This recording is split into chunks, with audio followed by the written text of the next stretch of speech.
What is up, guys? Adrian here from Losh TV, and we're here at SeaWorld Orlando. Today we're going to be doing a little update on Howl-O-Scream.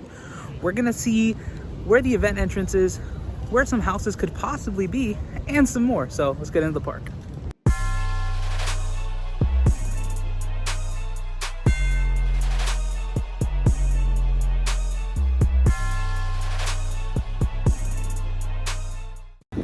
Now, to avoid the confusion, this is the main entrance to SeaWorld Orlando. This is not where you're going to enter for Howl-O-Scream.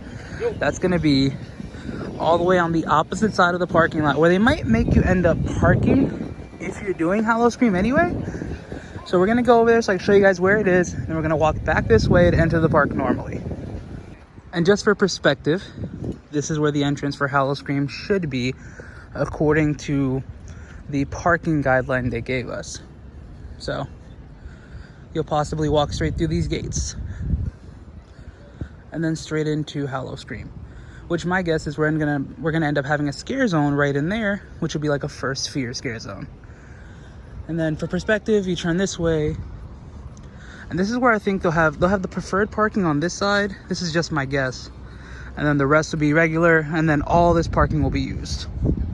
Also, if you're wondering why the parking lot's a little full today, it is the 4th of July weekend, meaning these parks are packed, meaning I won't be going on any rides.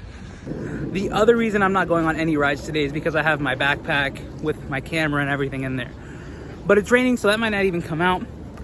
But anyways, we're gonna walk back to the front gate so I can show you guys the inside of the park and give you guys a visual guide of where the houses, scare zones, and shows could potentially be. Now, another area that can completely have houses inside of them, or mazes, whatever you want to call them, will be ports of calls. These are a bunch of like event areas that have housing basically for houses. And I don't see why they wouldn't put houses in here when there's multiple locations they can use. Now, I know a lot of them are like banquet halls, but some of them can be used for houses, and we'll see. So, just like I stated earlier, you will not be entering through the main gate to go into the park for Howl-O-Scream. It will be the other side. But right now, I will be entering this way, just so you guys know. This is the way we're going into the park. I will try to use the VIP entry lane because I do have a gold annual pass. So, let's go see. And just like that, we're now into the park. Now, this front area here, I don't think it's going to have anything to do with Howl-O-Scream at all whatsoever. So what I'm gonna do is I'm going to make a right here, so a right, a left for you guys probably, and we're gonna come over to the SeaWorld map just so I can give you guys a little bit of perspective of where we're gonna go. So, and now here's the map, and just for perspective, this is where the entrance was that I was talking about. These can all potentially be little houses. There's another area I was talking about right here, and yeah, there you go. That's the map, and now we're on the move.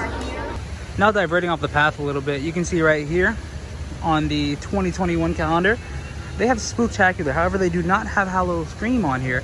It will be an event that's happening. Trust me, they've announced it. They just don't have it advertised here. Now, if you look here, Spooktacular is only on the weekends, almost the same as Howl-O-Scream. So this is going to run around the same time, more or less.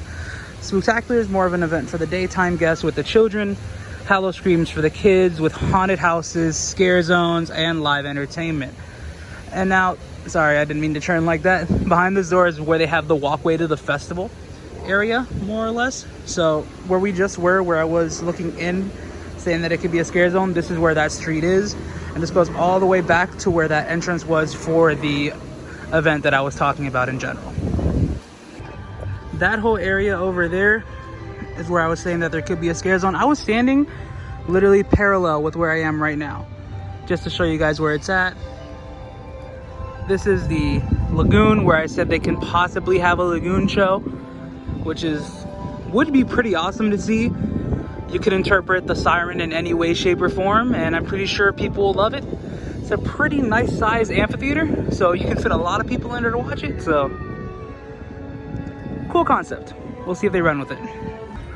Now, if you guys watched my Howl-O-Scream video when they announced it, I said they could potentially have Shamu Rocks or Shamu Spooktacular. I'm not sure what it was called, but I can see that happening here as well.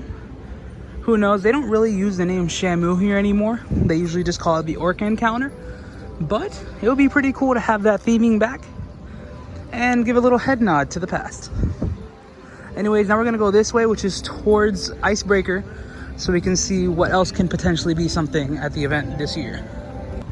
Walking past this area here where Icebreaker is, this either looks like it can be a perfect opportunity for a roaming Hoarde to walk past, or even just a scare zone in general, which I think will be pretty cool to see on your way to potentially a haunted house that's this way. I have now walked all the way over to where the entrance to Electric Ocean would be, which would also be the entrance to Howl-O-Scream. So if you look back there, that little area right there is where the entrance will be to get into the event.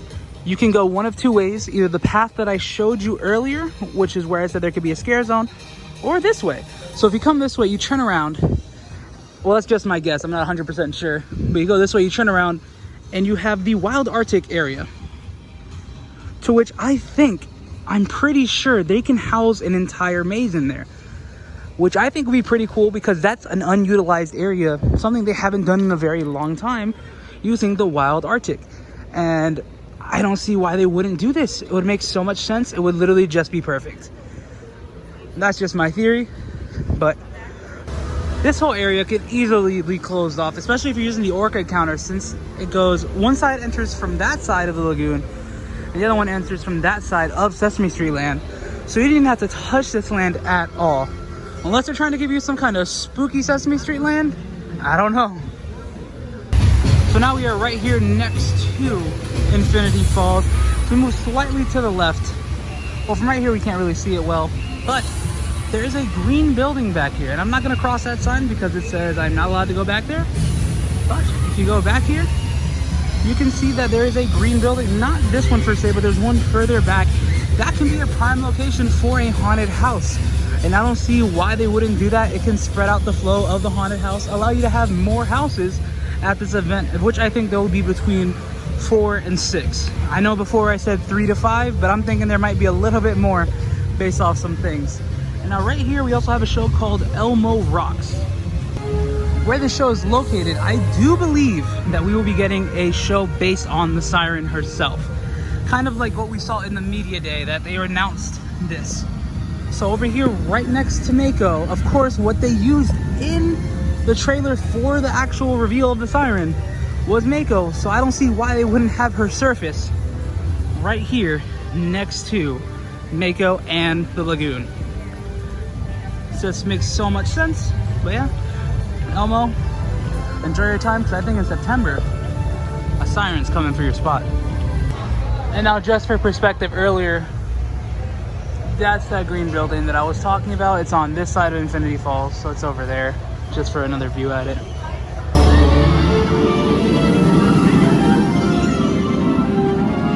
Okay, so now as we just saw Mako riding right on by, I need to talk about the potential of the rides that can be open during this event. Now, obviously, Mako being one of the popular attractions here, I don't see why they wouldn't have this open for Howl-O-Scream, along with potentially Icebreaker maybe opening, and then along with Manta, Kraken, possibly even Journey to Atlantis, which, if you look at the actual location that it was in on the computer, on the icons where it said surfacing soon, one of them was Medusa's head. So potentially could we be getting a ride in the dark, or maybe turning on that animatronic again for the event? Now, I don't see them using Seaport Theater at all for the event for Howl-O-Scream. One, it houses an animal show. Two, I don't really see them using this area as much. So anything besides the scare zone. This whole area can be one just massive scare zone. Because it's from the area that I came from over there, all the way down to over here, which I think would be such a perfect and prime area to have something featuring maybe weird like sea life or something along the lines of that. So yeah, or maybe even this is where they could have a Vikings like scare zone, or maybe even like a pirate themed thing right by the water. Alright, we will go towards Manta in a minute. Right now we're going to be walking towards Antartica, which is something different in a way. We have an igloo as one of the surfacing soon signs. So could we potentially be seeing something inside of Antarctica?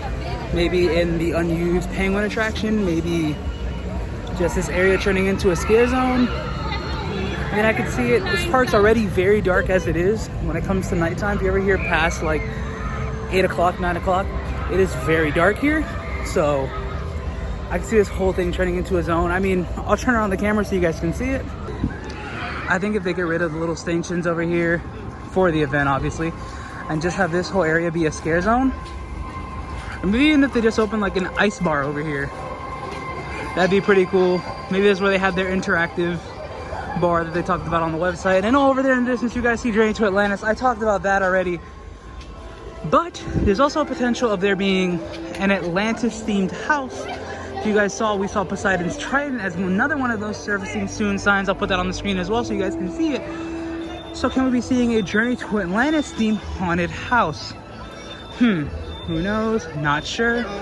But I could see them honestly utilizing a lot of these exhibits as house retail, like maybe. But I don't see them using that either because they need that for day guests. So potentially a lot of the houses will be stuff that's not used at all. So maybe something off-site a little bit. Like what I said in my Howl-O-Scream video when I talked about the Kraken location. So right behind Kraken being used as a haunted house. So here is Journey to Atlantis, which is where I think they can bring back the little whole effect to it. Basically everything being turned on or you being riding this in complete and pitch darkness. I think that'll be cool. Another thing that's cool, if you guys, like I noticed, like I talked about, was the pitchfork. This whole area right here can be a zone dedicated to Atlantis, and that'll be cool. Having an extension to the lure right here. But that could also be a house, so we'll see what happens. But if they turn that animatronic on, I will be so happy. And now we are back here at Kraken, and the location I talked about is technically back there behind the lockers. So the only way to access it would be through Antarctica. So my statement in that there could be a ice house or something related to like the cold can be right there, right behind Kraken, right next to the Antarctica area. So who knows? That would be pretty awesome to see, pretty awesome to check out. However, this is all just pure speculation going off of those little images that are surfacing soon.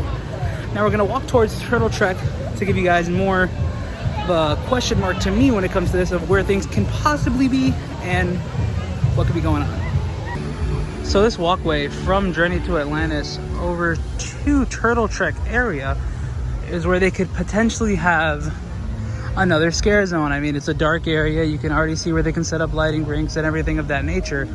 So I mean, I can definitely see a scare zone here. Busch Gardens Howl-O-Scream, from what I've seen in videos, because I've never gone, this will be my first year going, typically likes to hide people in bushes. We like to call them man in bush or man bush. I can definitely see this whole area covered in man bushes, and people will get totally destroyed here because it's such a perfect area for the zone. And now we're gonna keep going past here. And now initially I said I think they can put a house in the location back here by the Manatee Cove. Now, after looking at the park a little bit more, I don't think that's gonna be the whole deal. But I do think we will have something in this back area more towards the Dolphin zone. Now this area here is where I initially thought they can put a house, which yes, realistically they could put something here, but I don't think they'll do it because it's gonna be way too close to the animal rehabilitation area. So in order to preserve the animals, make sure that they're okay, they're not gonna have any loud noises near them or anything of that nature. So I think this whole area here is off limits when it comes to a house. Now, am I saying they won't put one here? Probably. They have the potential to put one here, but just from what I'm thinking, I don't really think they'll put a house here. Now this whole area here, including Stingray Lagoon and the Key West, I don't think there really will be a scare zone per se, but there could be a roaming horde that comes through here because I believe that Manta will be open. I don't see why it wouldn't be open. Again, it's one of the most popular attractions here. So this, along with Mako, hopefully Icebreaker, Journey to Atlantis, and Kraken are the rides I see potentially being open. So hopefully, fingers crossed, these are all open. Now as you guys can see, that's a big cloud. I need to get out of here. It's gonna start pouring rain. I've been testing it all day. My camera stayed in my bag all day. I'm sorry I've used my phone. Sorry that there was no construction update. Hopefully when we come back again, we will start seeing some things for Howl-O-Scream. You have to note, it is only July. July just started. This is the beginning of construction for a lot of things. So hopefully, little by little, we'll start seeing things. Maybe towards the end of July, we'll see something going vertical. Who knows? I will be out here as soon as I hear about it. If you guys like this video, please give it a thumbs up. Comment down below if you guys want more things like this and what you guys would like to see when we come out to the park. Subscribe if you guys already haven't done so, and stay excellent, my dudes.